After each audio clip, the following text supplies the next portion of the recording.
একাত্তরে জামাত ইসলামীর ভূমিকা নিয়ে প্রশ্ন তুলেছেন বিএনপির বিতর্কিত নেতা, যিনি এখন জনগণের কাছে ট্রলের একটা এন্টিটি, জনাব রুহুল কবির রিজভী।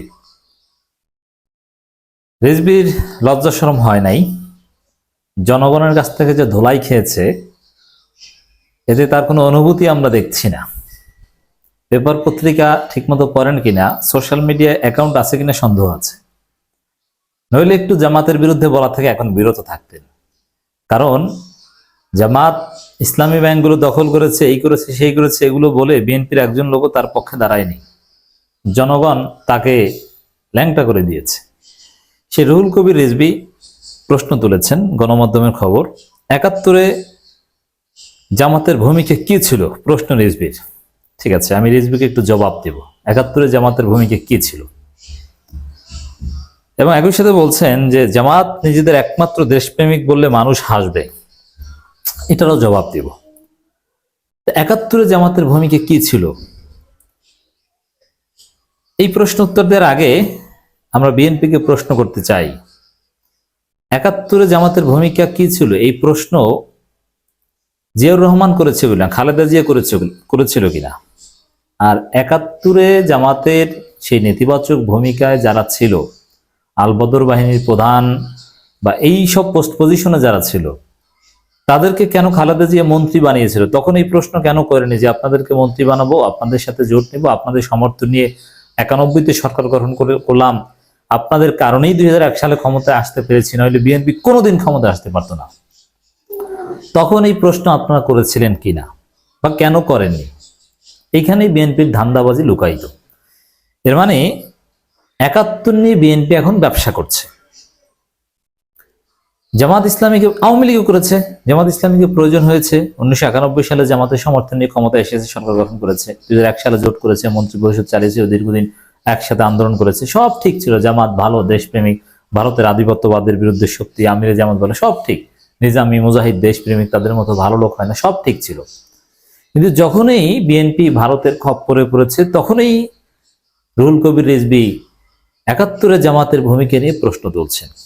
অতএব এই প্রশ্নটা হচ্ছে ভারতীয় প্রশ্ন, ভারতের খপ্পরে পড়া প্রশ্ন। এই প্রশ্নটা যদি আসলেই কোনো দেশপ্রেম কিংবা মুক্তিযুদ্ধের চেতনা থেকে হতো, তাহলে অনেক আগেই প্রশ্ন করতেন। এরপরে আসেন, 71-এ জামাতের ভূমিকা কি ছিল, 71-এ বিএনপির ভূমিকা কি ছিল? এর উত্তর হচ্ছে 71-এ বিএনপি ছিলই না। অতএব 71 নিয়ে কোনো ক্রেডিট বাজির করার কোনো অধিকার বিএনপির নেই। ব্যক্তিগতভাবে বিএনপি নেতারা করতে পারে। এই জায়গায় বিএনপি এবং জামাত সেম, কারণ ব্যক্তিগতভাবে মুক্তিযুদ্ধ নিয়ে ক্রেডিট এটা জামাতও পারে, বিএনপিও। কারণ জামাতে অনেক মুক্তিযোদ্ধা আছে, জেলা পর্যায়ের নেতা অনেক রুকন আছে, এটা শত শত রুকন আছে যারা মুক্তিযোদ্ধা ছিল। তো বিএনপিরও কিছু নেতা আছে মুক্তিযোদ্ধা ছিল, আবার বিএনপিরও কিছু নেতা স্বাধীনতা বিরোধী ছিল, যেমন সালাউদ্দিন কাদের চৌধুরী। জামাতেরও কিছু নেতা স্বাধীনতা বিরোধী ছিল। তো এখানে পার্থক্যটা কি? ব্যক্তিগত পর্যায় থেকে মুক্তিযুদ্ধের ক্রেডিট ক্লেম করার দিক থেকে জামাত ইসলাম এবং বিএনপির মধ্যে কোনো পার্থক্য নেই। হ্যাঁ, জিয়াউর রহমান স্বাধীনতার ঘোষক, এই করেছিলেন সেই করেছেন, তার সাইড, কিন্তু জিয়াউর রহমান একজন সেনা অফিসার হিসেবে করেছিলেন। অতএব জিয়াউর রহমানের স্বাধীনতা যুদ্ধের সময় অবদানের ক্রেডিট যদি কেউ নিতে চায়, সেটা সেনাবাহিনী নিতে পারে, কারণ বিএনপি নেতা হিসেবে তিনি এটা ঘোষণা করেনি, বিএনপি তখন ছিল না। কিন্তু বিএনপি তো রাজাকার ছিল, জিয়াউর রহমান রাজাকারকে প্রাইম মিনিস্টার বানিয়েছিল, খালেদা জিয়া রাজাকার বা স্বাধীনতা বিরোধীদেরকে মন্ত্রী বানিয়েছিল। পার্থক্য কোথায়? বিএনপি এটা নিয়ে কেন প্রশ্ন তুলবে? একটাই কারণ, এখন ভারতের সাথে আতাত করেছে, ভারতের সাথে দালালি চুক্তি করেছে যে ভারত বিএনপি ক্ষমতা এনে দেবে। এর জন্য এই ভারতীয় ন্যারেটিভগুলো দরকার, 71 নিয়ে এই বিভাজন দরকার, 71 নিয়ে চেতনাবাজি করা দরকার, শাহবাগী রাজনীতি করা দরকার। এটা বিএনপি এখন ফিল করছে, যে কারণে বিএনপির প্রতিষ্ঠার পর থেকে যে কাজ বিএনপি করেনি, সে নোংরা কাজ এখন করছে। আর 71 নিয়ে আমরা বলতে চাই এটাই, যে 71 এটা একটা সেটেল ইস্যু, এটা একটা সৌন্দর্য, পৃথিবীর অন্য দেশে এরকম ঘটেনি যে স্বাধীনতার পর সবাই স্বাধীনতাকে মেনে নিয়েছে। যারা স্বাধীনতার বিরোধিতা করেছিল তারাই বিজয় দিবস উদযাপন করে। কেউ স্বাধীনতার পূর্বের সেই পাকিস্তান রিউনিয়ন হোক, এটা কেউ চায় না, এই তৎপরতা কেউ চালায়নি। সবাই এখন স্বাধীন বাংলাদেশের স্বাধীন নাগরিক, মুক্তিযুদ্ধ নিয়ে গর্বিত। That's it. 71-এর জামাতের ভূমিকা কি ছিল এই প্রশ্ন রুহুল কবির রিজভী করেছেন। তা আমরা বলবো যে সালাউদ্দিন কাদের চৌধুরী, আব্দুল আলিম, এরকম আরো আজিজ সাহেব, এদের ভূমিকা কি ছিল? এর দায় বিএনপি নেবে কিনা? এই প্রশ্ন উত্তর আগে দিতে হবে, এই প্রশ্ন করার অধিকার অর্জনের আগে। এরপর আসেন এক্সাক্ট উত্তর দিই যে ৭১ জামাতের ভূমিকা কি ছিল। ৭১ সালে জামাত ইসলামী বাংলাদেশের স্বাধীনতার রাজনৈতিক বিরোধিতা করেছিল। রাজনৈতিক বিরোধিতা করা এটা অধিকার, কিন্তু পরবর্তীতে জামাত ইসলামী মনে করেছিল দ্যাট ওয়াজ রং। রাজনৈতিক বিরোধিতা আমরা করেছি একটা যুক্তিতে, কিন্তু যেভাবে হোক স্বাধীন হয়েছে, অতএব স্বাধীনতা মেনে নিতে হবে। মেনে নিতে সবাই প্রো বাংলাদেশ হয়ে গিয়েছে, বাংলাদেশের নাগরিক হয়ে গেছে, লিখিত হবে, এরপর তার কোনো কথা থাকে না। আর ৭১ জনগণ এখন খায় না। এই যে রাজাকার ট্যাগ, স্বাধীনতা বিরোধী, এগুলোর বিরুদ্ধেই এদেশের জনগণ দাঁড়িয়ে স্লোগান দিয়েছে, তুমি কে আমি কে, রাজাকার রাজাকার। অতএব এই চেতনা ব্যবসা জনগণ খায় না। এগুলো থেকে রিজভিদেরকে ফিরে আসতে হবে, রিজভিদেরকে ক্ষমা চাইতে হবে এসব চেতনা ব্যবসা করার জন্য। এগুলো ভারতীয় ব্যবসা, এটা করছেন। আশা করি জবাব হয়েছে। ৭১ মহান মুক্তিযুদ্ধে কি ভূমিকা, দেখেন এখন মহান মুক্তিযোদ্ধা সেজেছে। আচ্ছা, মির্জা ফখরুল ইসলাম আলমগীর তিনি কি করেছিলেন? তারেক রহমান কি মুক্তিযোদ্ধা ছিলেন নাকি? এরপরে মির্জা ফখরুল ইসলাম আলমগীর, তার বাবা তো রাজাকার ছিল। আমরা তার বাবাকে সমালোচনা করব না, বা এই কারণে ফখরুলের সমালোচনা করবো না। তার বাবা রাজাকার ছিল, এটা তার অধিকার, কিন্তু কোনো ক্রাইম করেছে কিনা দ্যাটস কোয়েশ্চেন। এই জন্য বিএনপিকে আমরা মোটেও ছোট করবো না, কারণ আমরা ভারতীয় চেতনা ব্যবসার পক্ষে নই। বাংলাদেশ জামাত ইসলামের উদ্দেশ্যে সে প্রশ্ন করেছেন বিএনপি জ্যেষ্ঠ যুগ্ম মহাসচিব রুহুল কবির রিজভী। তিনি বলেন, ওই রাজনৈতিক দল ছাড়া আর কেউ দেশপ্রেমিক নয়, তাদের এই দাবি নিয়ে মানুষ হাসবে। আচ্ছা, এটা তারা কি বুঝিয়েছেন যে ৭১ জামাত স্বাধীনতা বিরোধী ছিল, এটা দেশপ্রেমের লঙ্ঘন? না, এটা দেশপ্রেম না, এটাও একটা দেশপ্রেম ছিল। দেশপ্রেম থেকে অখণ্ড পাকিস্তান চেয়েছিল, যদিও চিন্তাটা বাস্তবতা ভিত্তিক ছিল না। এটা একটা পলিটিক্যাল ভুল সিদ্ধান্ত ছিল। দেশপ্রেম থেকেই তারা সেই সঠিক সিদ্ধান্ত নিতে চেয়েছিল, কিন্তু ভুল হয়ে গিয়েছে। দেশপ্রেমের চেতনা থেকেই তারা সিদ্ধান্ত নিয়েছিল, কিন্তু সিদ্ধান্তটা ভুল ছিল। অতএব এটা দেশপ্রেমের সাথে সম্পর্কিত নয়। দেশপ্রেম যাদের আছে তারা চাঁদাবাজি করে না। এখন দেখতে পাচ্ছি কারা দেশপ্রেমিক। এরা দেশ বিরোধী কোনো কাজ করে না, মানুষের কষ্ট হয় এমন কোনো কাজ করে না, ভারতের সাথে হাত মিলায় না, সিঙ্গাপুরে ভারতের সাথে কোনো মিটিং করে না 2018 সালের রাতের নির্বাচনে 70 আসন পাওয়ার জন্য। তাহলে দেশপ্রেমিক কারা, বুঝতে পারছেন?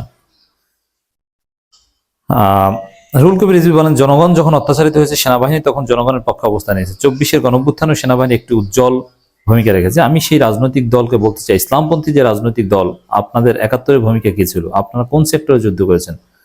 আপনার কোন সেক্টর কমান্ডারের আন্ডারে যুদ্ধ করেছেন?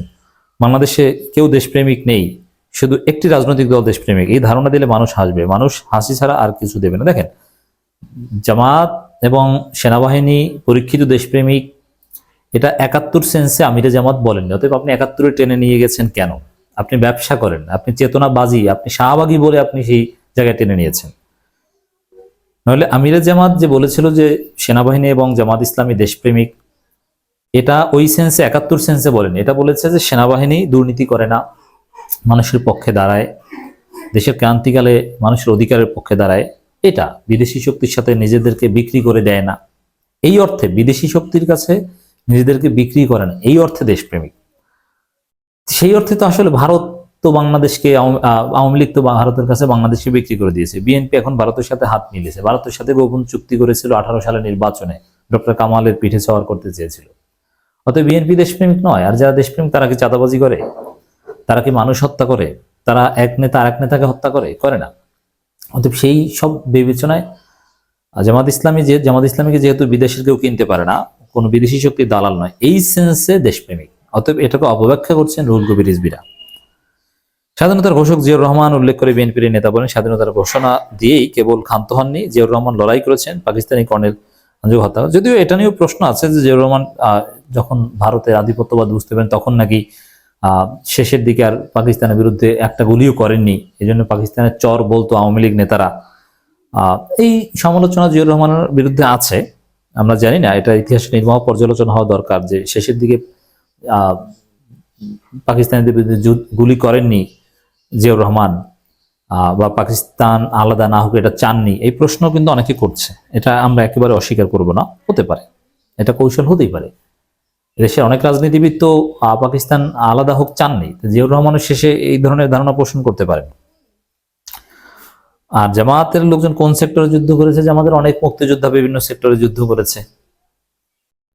যেরকম দলীয়ভাবে বিএনপিও যুদ্ধ করেনি পাকিস্তান থেকে স্বাধীন হওয়ার জন্য, কারণ বিএনপি ছিলই না। আর জামাত ইসলামীও স্বাধীনতার পক্ষে যুদ্ধ করেনি, স্বাধীনতার বিপক্ষে রাজনৈতিক অবস্থান নিয়েছে। ব্যক্তিগতভাবে জামাতের অনেক নেতা, ছাত্র সংঘের অনেক নেতা তখন যুদ্ধ করতে যে শহীদ হয়েছিল, মুক্তিযুদ্ধ তালিকায় তাদের নাম আছে।